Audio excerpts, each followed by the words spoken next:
TCI is brought to you by Spendthrift Farm, who would like to thank their breeders for making 2015 their best season yet.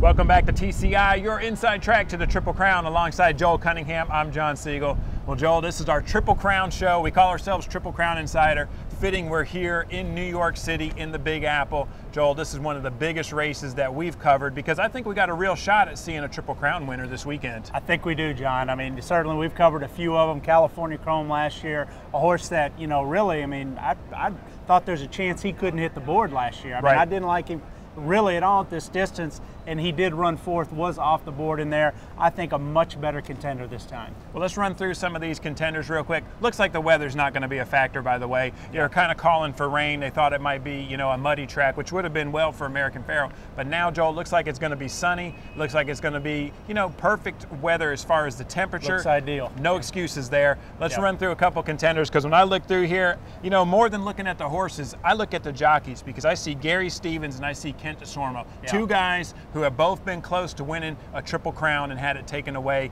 You know that those guys are gunning to upset American Pharoah this weekend. Yeah, two veterans there, certainly on the Triple Crown trail, know how to get it done, John. I really don't like either one of their horses' chances in this race. You know, when I look at Keen Ice, he's a horse for me that he's going to clip along those 12, 13-second furlongs, and he's going to be going the right direction in the end. So I think he gets a minor piece of this. But when we're talking about winning, you look at a horse's record, you know, he's not a greatest stakes winner. Certainly, even though we've seen with Datar, you can do it in this race. Right. I don't think he quite fits the profile and is good enough to beat all these. So I just think there's others that are maybe even bred better than him, that are better than him, that we'll see out this mile and a half. So I do think Keen Ice can hit the board, but for me, he's not a win contender. Well, you mentioned, you know, being bred for this distance. You know, over the last few weeks, we've been talking a lot about dosage. And, you know, one of the horses that had the best pedigrees was Mubtaahij. Joel, he draws the one post in here. I don't think it's that big a deal. You got a mile and a half to kind of work out your race. So what do you think about his chances from the one? Well, I like him quite a bit. And if you're interested in Mubtaahij, I really encourage you to go to YouTube and put his name in and watch his races. John, he's broke from the rail multiple times in his wins, particularly in Dubai on the dirt. He's a horse that, you know, likes this style of race, in my opinion. A race that's not going to have a lot of American speed in. I mean, they're going to go the half mile in 48, 49 seconds, John. It's going to be 10 to 15 lengths slower, 10 lengths maybe slower than the Derby half mile, 15 lengths probably slower than the Preakness half mile roundabout. So look, this is going to be a galloper's kind of race. They're going to go through a slow pace here. I like the fact that he's going to be covered up like he's shown he can do.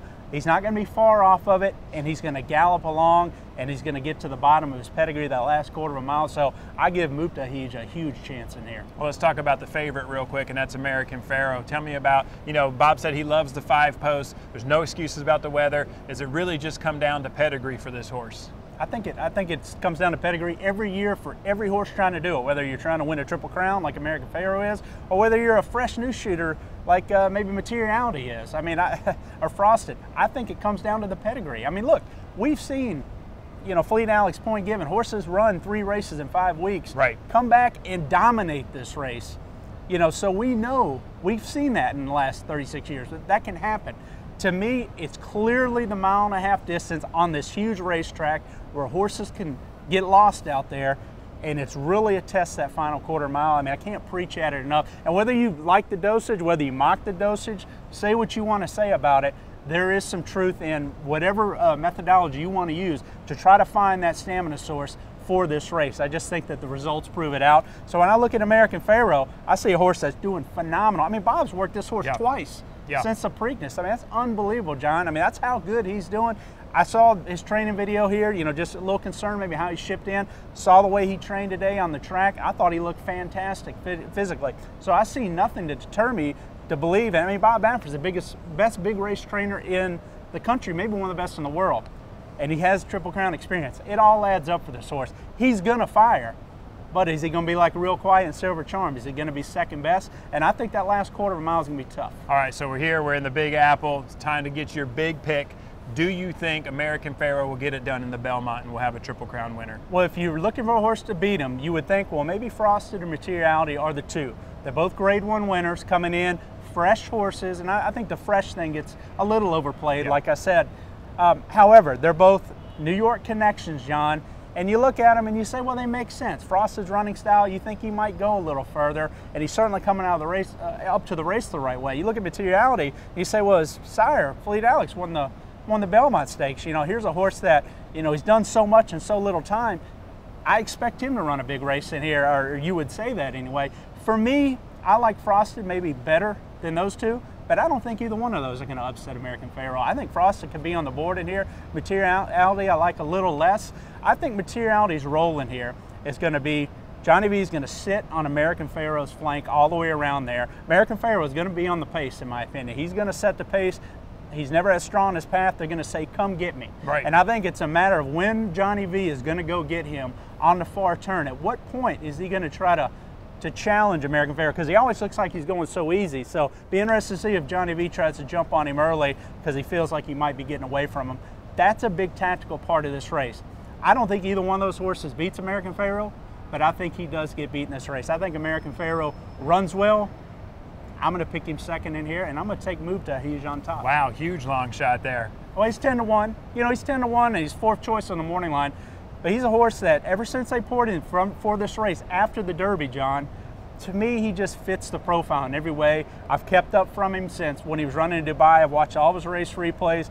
You know, certainly he had a license to lose some weight. He didn't even have the best regimen even coming in for the Derby. Flying into Chicago, right. You know, then having a van down. I just didn't like the way he looked Derby week in terms of him fitting into that race with 20 horses. You know, that's just, to me, being able to take that kickback.